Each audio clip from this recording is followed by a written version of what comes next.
All right, in this training module, you'll be learning about the different brake types found in a typical U.S. freight locomotive. Take a seat in the engineer's position.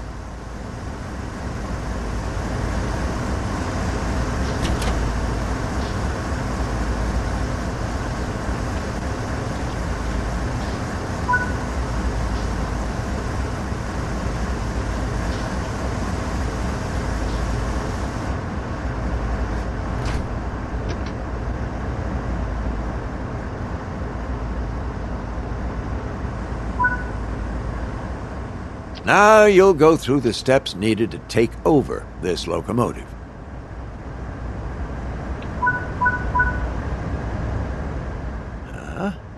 This locomotive has 3 types of brakes: independent, automatic, and dynamic. Now, the operation of them can be counterintuitive until you get the hang of how they work. The independent brake applies brakes on just the locomotives and should be used when running a light loco or performing hill starts. They respond very quickly, but won't be of great use when you've got a long, heavy train behind you. The automatic brake applies brakes on the entire formation and should be used when bringing a consist to a stop, assisting the dynamic brakes on steep descents, or otherwise making more substantial speed decreases. These brakes are slow to respond, and you can't partially release them.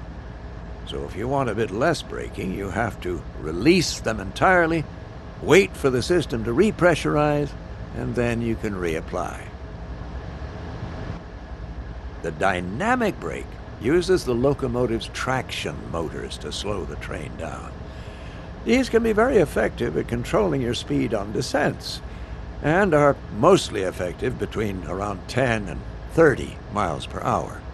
Either side of that, you're going to need one of the other brake systems. There are several gauges used to describe what is happening in the brake system of this locomotive, and they're common to a wide range of locomotives.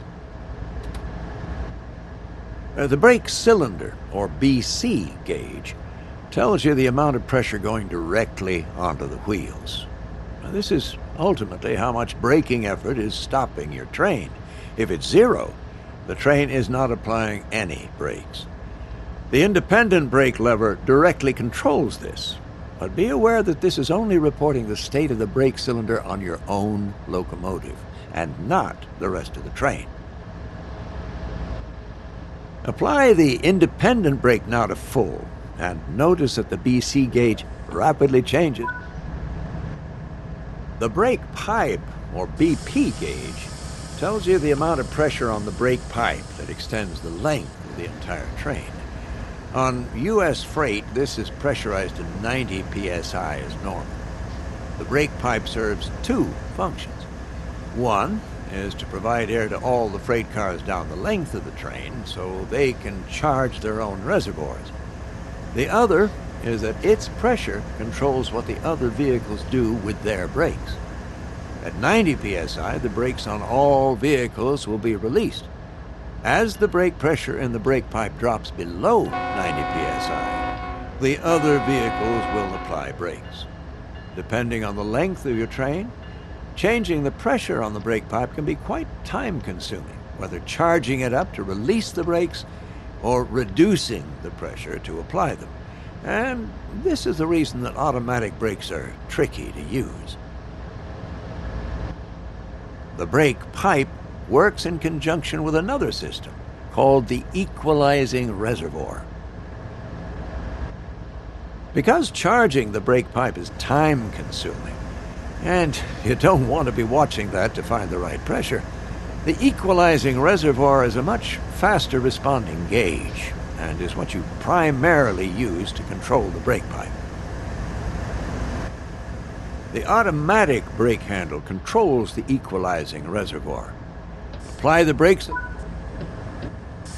release the automatic. Now there are some key behaviors of this system to remember. The longer the formation, the slower the brake pipe will be to respond. You cannot partially release automatic brakes.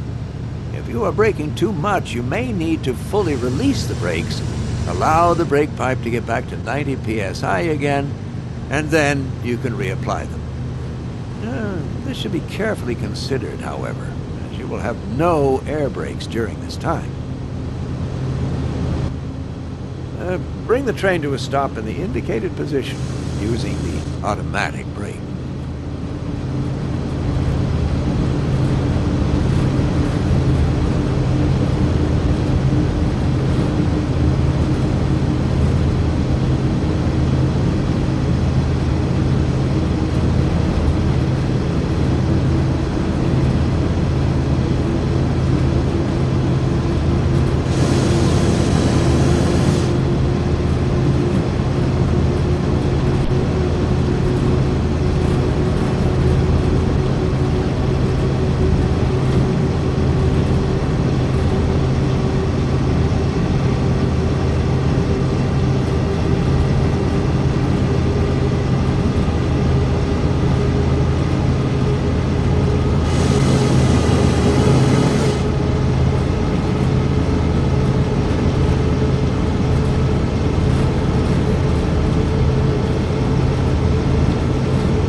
Well, that concludes this training module.